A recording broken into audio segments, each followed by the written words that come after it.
243 raised to 1/5 is equal to dash.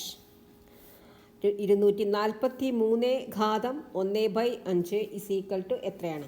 അപ്പം നമുക്ക് ആദ്യം 243നെ ഒന്ന് പ്രൈം ഫാക്ടറൈസേഷൻ ചെയ്യാം. 243.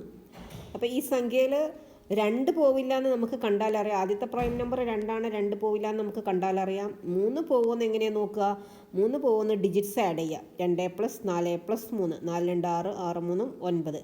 9 എന്ന് പറയുന്നത് 3ൻ്റെ ഒരു ഗുണിതാണ്. അപ്പോൾ ഈ സംഖ്യയിൽ 3 പോവും. അപ്പോൾ 3 എഴുതാം നമുക്ക്. 3 24 8 പ്രാവശ്യം, 3 1 പ്രാവശ്യം.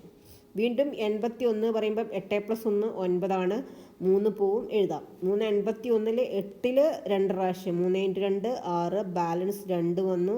അപ്പോൾ ഇത് 21 21 3 7 പ്രാവശ്യം. ഇനി വീണ്ടും 27 3 പോകുന്നു നമുക്കറിയാം. 3 9 പ്രാവശ്യം, 9 3 3 പ്രാവശ്യം.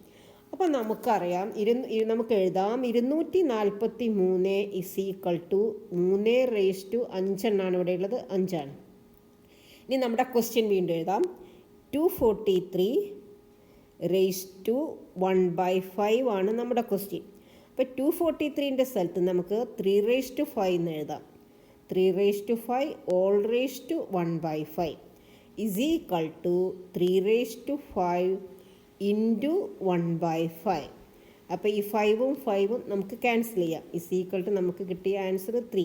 ഇവിടെ നമ്മൾ ഉപയോഗിച്ച formula X raise to M whole raise to N is equal to X raise to M into N എന്നുള്ള ഫോർമുലയാണ് നമ്മൾ ഇവിടെ ഉപയോഗിച്ചത്. അങ്ങനെയാണ് ഈ 5ഉം 5ഉം നമ്മൾ ക്യാൻസൽ ചെയ്തത്. അപ്പം നമുക്ക് 3 കിട്ടിയ ആൻസർ. ഓക്കെ, അപ്പം നമ്മുടെ answer is option B 3. If you like this video, please like, share and subscribe. Thank you.